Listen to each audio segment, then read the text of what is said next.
When we think of the Bhagavad Gita, we often picture this epic, ancient story. But what if it's something more?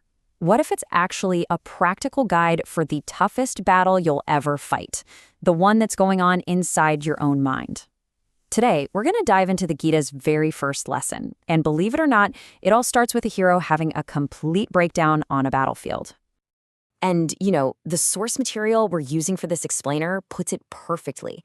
The Gita isn't just a holy book. It's presented as a user's manual for being human, a guide to help us get a handle on the incredible and sometimes overwhelming faculties we've all been given. And that's really the core question here, isn't it? The war in the Gita, it's not really about chariots and arrows. That's all a massive metaphor for the conflict that rages inside each and every one of us, every single day. I mean, just think about our world today. It's all about intense competition, right? And it's so easy to feel this deep sense of dissatisfaction, even when we're supposedly winning. Well, this is where the Gita comes in. It offers this timeless philosophy for navigating all that pressure, a way to stay centered and unshaken no matter what life decides to throw at you. Okay, so let's really get to the heart of this. That famous battlefield where the whole story unfolds. It's not just some patch of land in ancient India. It's a really powerful metaphor for your own mind, your own psychology.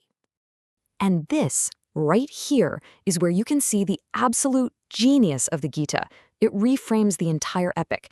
Dharmakshetra Kurukshetra, which means the field of action and righteousness. Well, that field is you. It's that inner space where your best intentions are constantly clashing with your worst habits. So, on this inner battlefield, you've got two armies that are always at war. On one side, as this slide shows, you've got your divine strengths, your natural sense of right and wrong, your energy, your potential for good. And fighting against them, an army of what the Gita calls demonic habits, things like desire, anger, greed.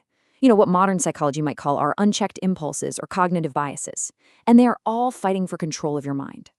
So this is all a bit abstract, right?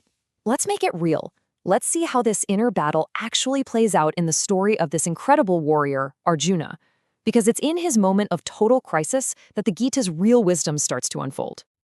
So picture the scene. Arjuna is the greatest archer of his time. He's in his chariot, ready for the fight of his life.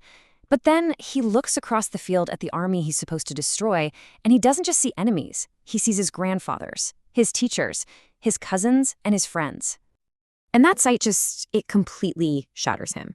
His reaction isn't just, feeling sad. It's visceral. It's a complete physical breakdown. As he says himself, his whole body is basically revolting against the very idea of this fight. And the paralysis just gets deeper. His legendary bow, the Gandiva, a gift from the gods, literally just slips out of his hand. This mighty warrior can't even stand up straight. His mind is just a whirlwind of confusion. His body has completely given up. And this physical collapse triggers a total collapse of his purpose. He starts questioning everything. What's the point? He asks. What good is winning a kingdom if you have to build it on the bodies of the people you love? All of a sudden, victory, power, pleasure, it all seems totally worthless. And with that, he's done. He surrenders, but not to the enemy army. He surrenders to his own despair. He literally throws down his weapons and just slumps down in his chariot, completely and utterly defeated before a single arrow has even been fired. Now, I know what you might be thinking. This is an ancient story. What does it have to do with me? Well, it turns out there's a fascinatingly modern label for what Arjuna went through. It's called the Arjuna syndrome. And once you see it, you'll start seeing it everywhere. So what is the Arjuna syndrome? It's that moment of paralysis when our personal feelings, our emotions, our principles, they clash head-on with a duty we know we have to perform. It's when our heart overwhelms our head, causing us to back down right when we need to step up. And the source material gives us some really stark modern examples to think about.